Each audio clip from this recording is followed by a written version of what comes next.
Parte 13.2 del nuevo paradigma 13. Los parámetros de acción de la ley de justicia restitutiva.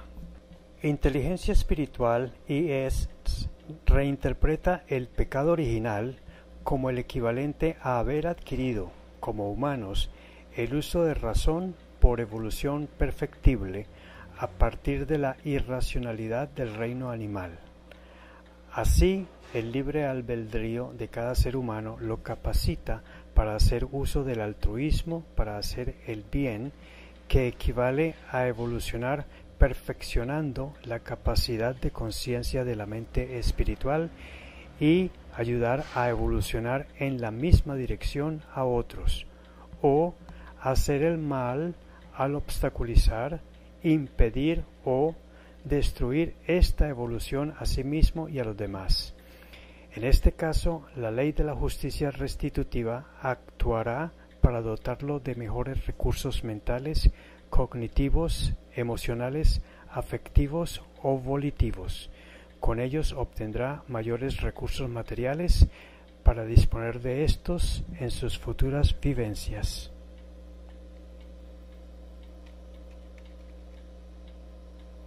En ejercicio de nuestra libertad por libre albedrío, podemos actuar, consciente o inconscientemente, en forma tal que podemos hacer algún daño o dejemos de hacer algún bien a nosotros mismos o a los demás. Así, nuestros actos resultarán en no continuar o interrumpir nuestra evolución perfectible. Esto sucede cuando estamos bloqueados espiritualmente. Haciendo el bien, que es el tercer componente del altruismo, evidencia que contamos con mejores probabilidades constructivas, cuyas obras acrecentarán a su vez la evolución de la mente espiritual propia y o ajena. Todo episodio aleccionante agradable lo podemos llamar karma de amor, que reitero no es de premio. Representa la oportunidad de mejores recursos para un mayor compromiso de desarrollo espiritual mediante la práctica del bien altruista. Y la acción kármica alterna, la desagradable, es llamada karma de dolor, que sigue siendo aleccionante.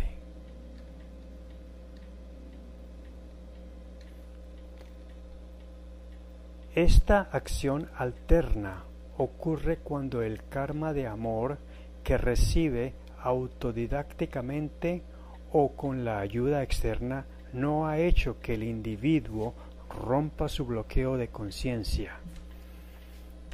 El dolor es la condición emocional de un procedimiento natural para que reaccione quien está bloqueado. Quien lo reciba tendrá que tomar conciencia de su error bajo la crisis psicológica que el dolor genera.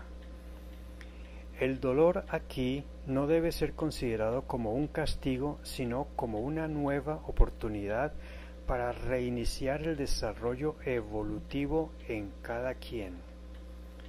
Cuando ocurre algún dolor, el ego de cada quien genera un sufrimiento. El dolor es inevitablemente un suceso de la vida que debe aceptarse, ya que es la acción irremisible de la justicia restitutiva. Como el sufrimiento es la reacción psicológica que el ego de cada quien hace ante un dolor, es conveniente saber minimizarlo. Inteligencia espiritual ha modelado la minimización del sufrimiento mediante un proceso llamado el desapego.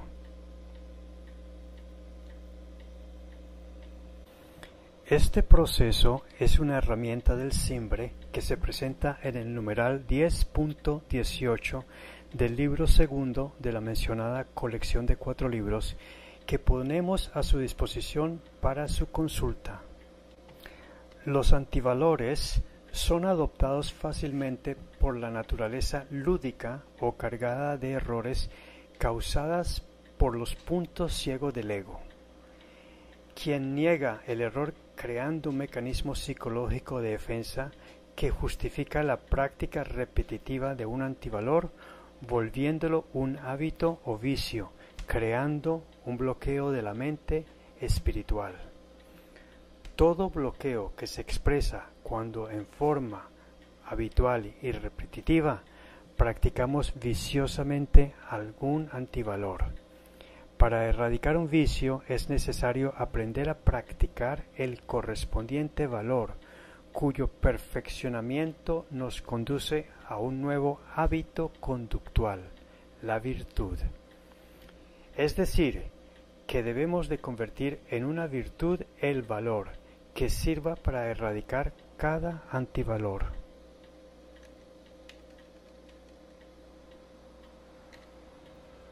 La lección evolutiva es la apertura de conciencia para que cada quien comprenda que tiene dentro de su conducta un bloqueo espiritual causado por el hábito de practicar un antivalor o peor aún, practicar un vicio. Un bloqueo espiritual, como una barrera, impide o retrasa la evolución perfeccionista de la mente en su evolución espiritual, ya sea en la dimensión cognitiva o afectiva o emocional o volitiva.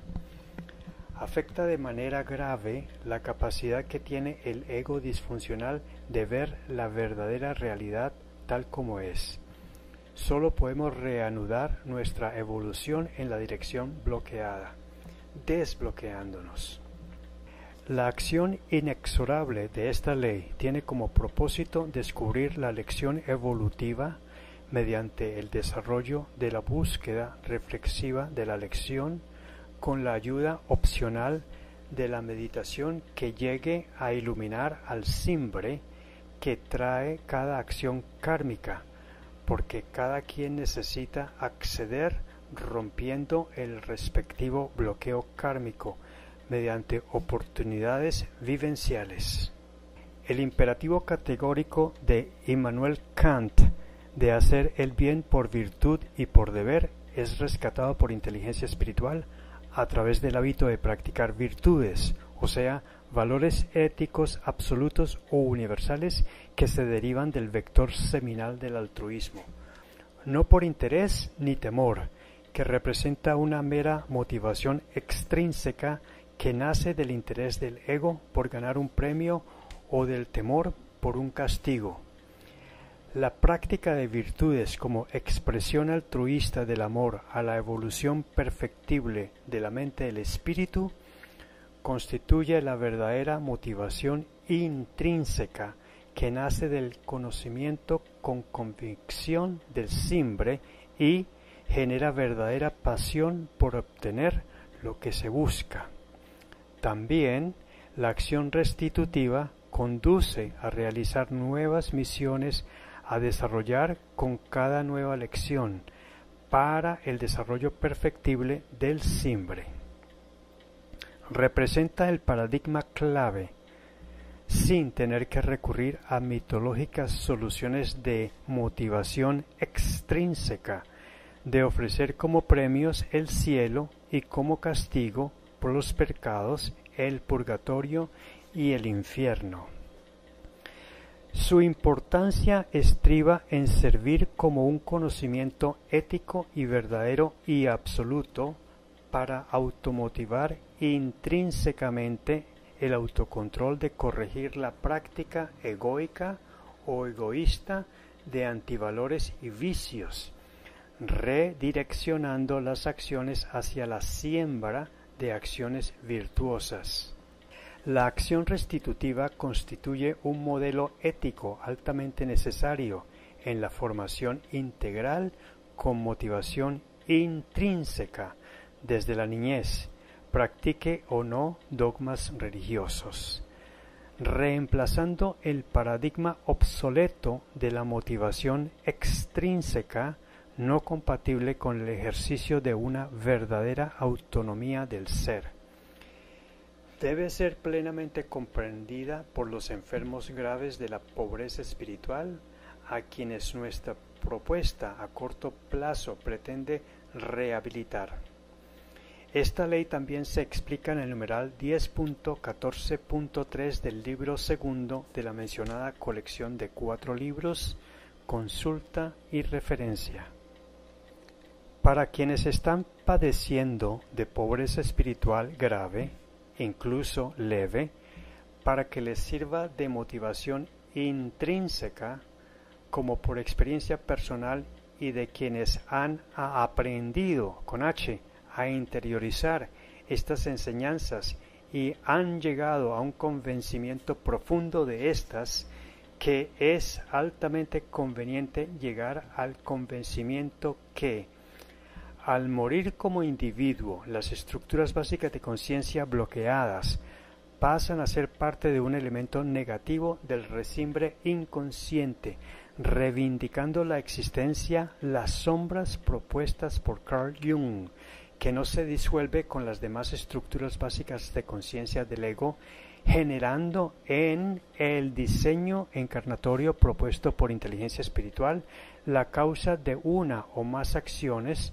por sincronicidad kármicas de reparación, usualmente de dolor, para romperlas en el próximo ciclo encarnatorio, cuando las estructuras básicas de conciencia bloqueadas correspondan al nuevo rol que desempeñará el simbre del individuo ahora como precursor espiritual. Todo lo cual es explicado en el capítulo 4 del bloque teórico del sublibro 4.3 del libro cuarto de la colección de 4 libros disponible para consulta. Es decir, que si para el próximo reciclaje encarnatorio de tu propio simbre, como un nuevo individuo, no deseas tener graves episodios de muchísimo dolor, sea por malformaciones de nacimiento, o por severos accidentes, o por fatales enfermedades, o por crueles maltratos causados por otras personas, o por grandes daños por elementos de la naturaleza, deberás hacer todo lo posible por desbloquear tu ego ahora, de prejuicios viciados y de malos sentimientos, y además interiorizar con tu simbre el aprendizaje de hacer el bien a ti mismo y a los demás, aprehendiendo con H más y mejor la verdad y producir más y mejor amor. Hacerlo todo con tu simbre, que es el verdadero piloto en tu vida, dejando al ego el asiento de copiloto para que atienda moderadamente la prosperidad, la salud, la armonía con uno y con los demás, y paz total dentro de ti mismo y para con los demás.